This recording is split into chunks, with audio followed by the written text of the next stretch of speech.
വർക്കിലോട് കൂടുതലായിരുന്നു, അതാ വൈകി പോയി. കൊച്ചെന്തീ? കൊച്ചിനെ ഉറങ്ങുക.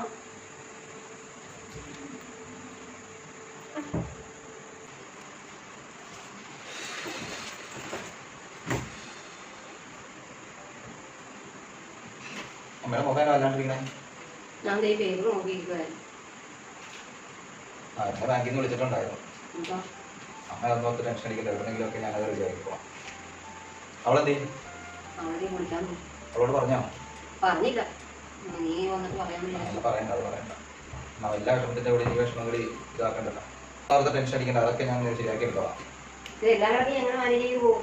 വെള്ളത്തിന് കാശ് അടയ്ക്കണം, കറണ്ട് കാശ് അടയ്ക്കണം, കാറിന്റെ ലോൺ അടയ്ക്കണം, ചിട്ടിക്കാശ് കൊടുക്കാനുണ്ട്.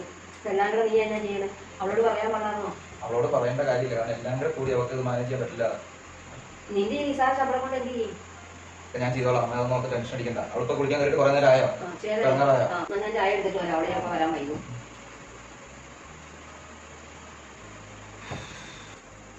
വന്നോ? ഇന്നലെ ലേറ്റ് ആയി. ഇന്നലെ സിനിമ കാണാൻ പോകുന്നത്, ഞാൻ ഒത്തിരി ലേറ്റ് ആകുമ്പോഴത്തേനാണ്. സിനിമ കണ്ടു കഴിഞ്ഞ് രാവിലെ തന്നെ പോയി കുറച്ച് സാധനങ്ങൾ മേടിക്കാനുണ്ട്.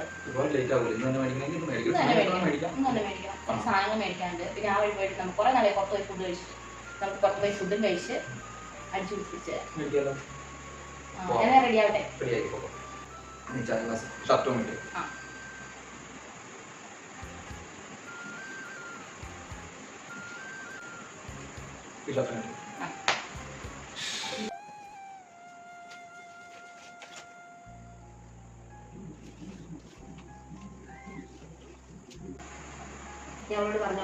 ഞാൻ പറഞ്ഞില്ല, അവളിപ്പോ ഇന്ന് സിനിമയ്ക്കും ഷോപ്പിങ്ങിനൊക്കെ പോകണമെന്ന് പറഞ്ഞിരിക്കണം. ഹാപ്പി ആയിട്ടിരിക്കല്ലേ, പിന്നെ നാളെ ഞാൻ പറയാം. ഇപ്പൊ തന്നെ പറയണേ.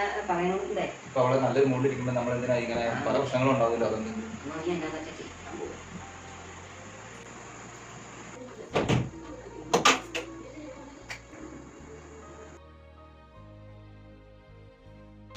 റെഡി ആയില്ല ഇതുവരെ? റെഡി ആയില്ല. നമുക്ക് പോവാം, ഞാൻ റെഡി ആയി വരാം. സിനിമയ്ക്കൊക്കെ നമുക്ക് പിന്നെ പോവാം. ഇത് ഞാൻ പണ്ട് തൽക്കാലം ഇതിനകത്തുള്ളത് വെച്ചിരുന്നിട്ട് വഴി കാണും. ബാക്കി നമുക്ക് പിന്നെ അത് ഞാൻ എന്തെങ്കിലും ചെയ്തോളാം, കുഴപ്പമില്ല. എനിക്ക് പറഞ്ഞാൽ മനസ്സിലാവും. എന്നോട് നേരത്തെ പറയാൻ പാടില്ലായിരുന്നു. അല്ലേ അമ്മ? അതല്ലേ അതിന്റെ ശരി? മോള് പറഞ്ഞതായിട്ട് ശരി. സിനിമയ്ക്കൊക്കെ നമുക്ക് പിന്നെ പോവാം. ഇതിന്റെ കാര്യം ശരിയാകും.